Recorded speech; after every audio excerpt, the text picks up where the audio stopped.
The next presenter is online, Mr. Kunal Mooley. He is astrophysicist with research interests in gravitational wave, multi-messenger astronomy, compact objects, black holes, neutron stars, white dwarfs, astrophysical jets, astronomical surveys and techniques. So maybe he also would be able to add on a few points and comments later on to what we were discussing.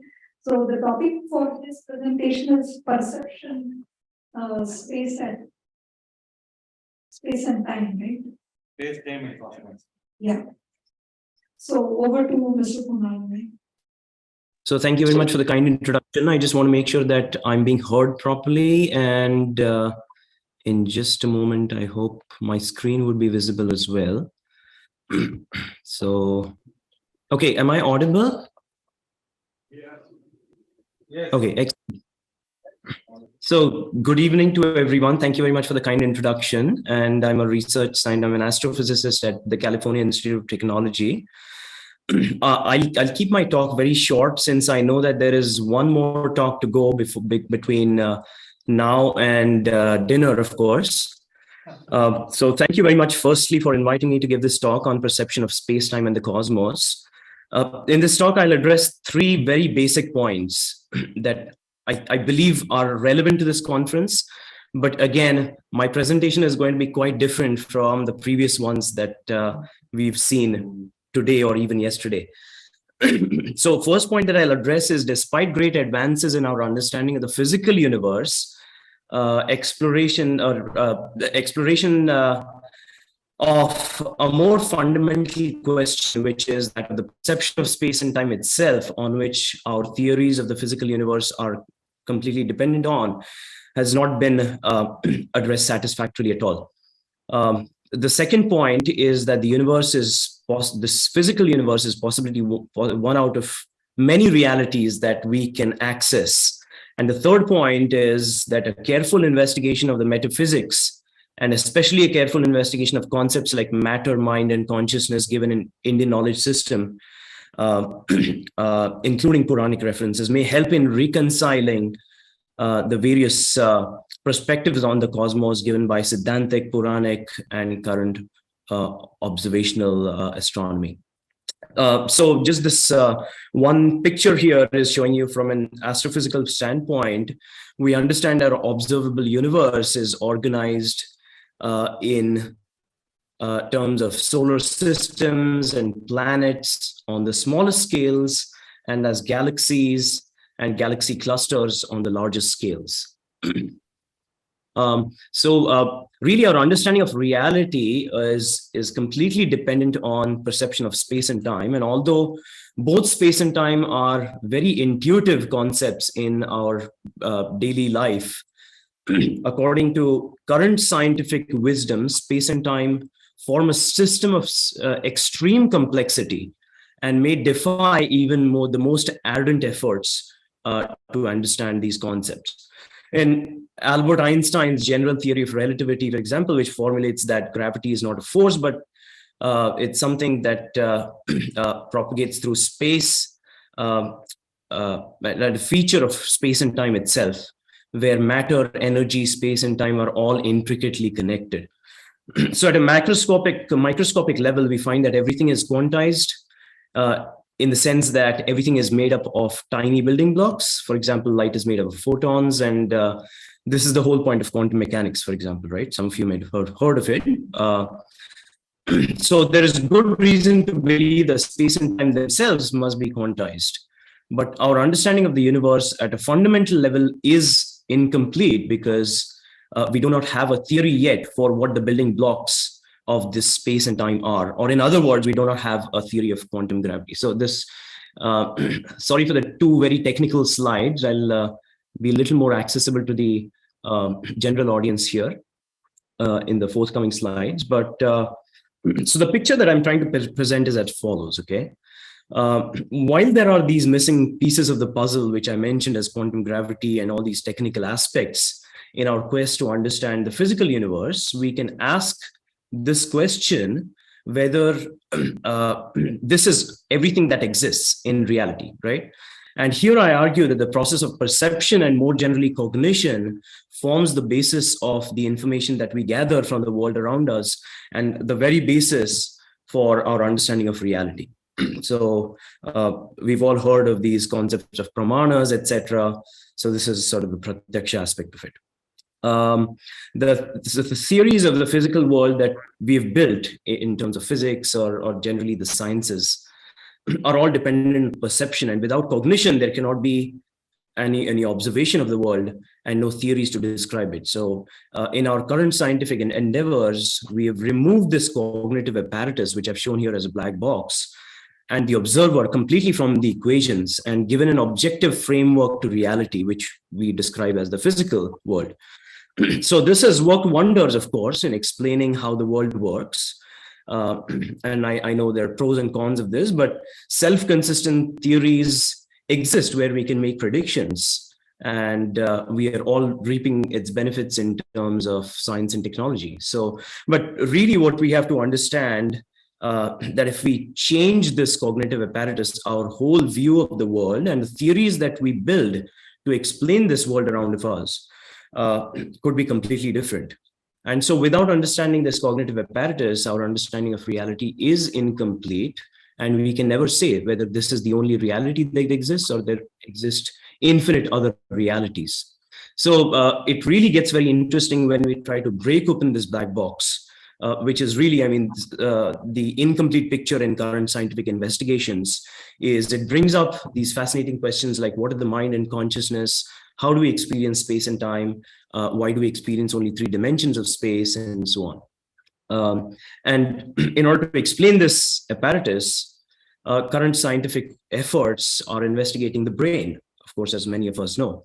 And although we can identify these neural correlates of mind activity, perceptual, sense perceptual activity, and consciousness, we do not understand how this neural activity gives rise to qualitative subjective experience. So that is the biggest problem right now in mind and consciousness related studies in current science. So within mainstream, there are various explanations invoked to really try and explain this out further, like quantum mechanics or panpsychism, where which ascribes mental and consciousness properties to all of matter, or integration of information or things like that. And specifically in the context of memory of space and time, 2 regions of the brain, namely the hippocampus and the entorhinal cortex, have been found to play a critical role. And again, this finding has led to the 2014 Nobel Prize in Physiology and Medicine.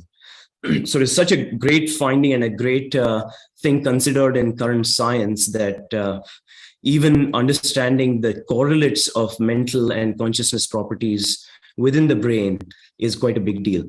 But despite all these efforts, this bottom-up approach of starting with matter and brain has been unsuccessful in explaining mind and consciousness. So, and this is exactly what is called the hard problem of consciousness. Again, without getting in too much into the details, I personally see there are 2 problems currently existing in understanding this cognitive apparatus within scientific endeavors. One is, how do we really disentangle the brain function from the processes of cognition, mind, and what exactly is consciousness, right? So this is what I call the convolution problem. And there's a well-known hard problem of consciousness of how does this neural activity really gives rise to subjective experience and why? So I would argue that Indian philosophy and generally, especially Sankhya and Yoga philosophy, brings a new perspective to this problem of consciousness.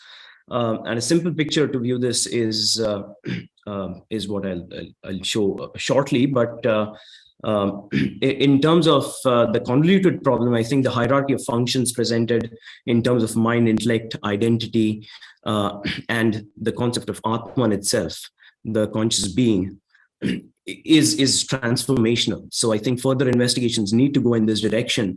And the hard problem of consciousness might be really not so hard if we look carefully at concepts like Linga Sharira, Prana, and Tanmatra, given in Puranas and other Indian philosophical texts. All right, so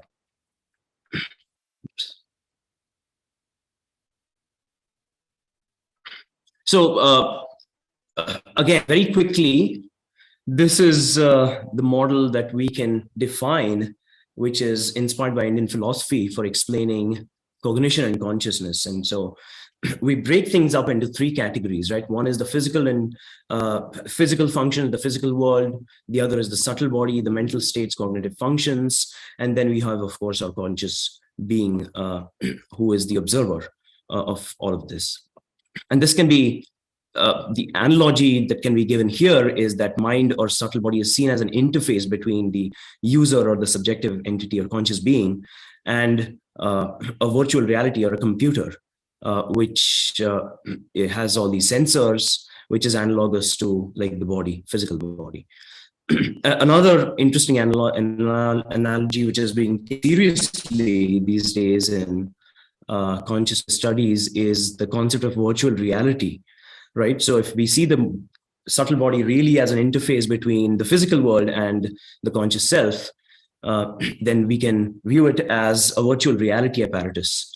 And in this picture, for example, the two children are viewing this virtual reality through these goggles, which would be analogous to the conscious being viewing the physical world through the means of the subtle body. So specifically here, I think two concepts, which is internal space and external space, that are defined in the Purāṇic references, which are governed by these other building blocks, other set of building blocks defined as like Sukshma Parmanu, Drishya Parmanu. I think all of these are really important to explore further if we are to explain this sort of a picture of the existence of a mind and subtle body, which is different from the physical body. And this is already a big deal. Of course, coming from like a philosophical background, we might think of these things as obvious, but really, are we able to explain these with their intricate details such that we can bring this into academia is sort of the real question today, into real scientific investigation. So anyways, I just want to sort of end with these 2 points. One is that there is substantial evidence of the existence of objective alternate realities, be it just the physical world or any other alternate reality apart from just the physical world, through the references to like yogic perception, extrasensory perception, near-death and out-of-body experiences, reincarnation research, spiritual experiences, and also the loads of Purāṇic references to travel to different realms. Again, I would see this as personally in the current framework, this sort of three aspect framework is this can be viewed as viewing different virtual realities. So I would end with making the point that all these concepts within Indian knowledge system, especially internal and external space, are important to explore from a practical as well as a theoretical perspective, if we are to understand the differences between the Purāṇic and Siddhāntic and current observational astronomical perspectives of the cosmos and of reality itself. So thank you. If there are any questions, I'd be happy to take. Still here? Were you able to hear me? Yeah. Of course, we understood your complete presentation on your behalf. I just wanted to update you. On your behalf, I asked if there are any specific questions, but they aren't. So they are with you on the presentation. And thank you so much for the presentation. Yeah. All right. Yeah. Thank you for waiting through. Absolutely. Thank you. Thank you very much. I hope you could also hear the applaud.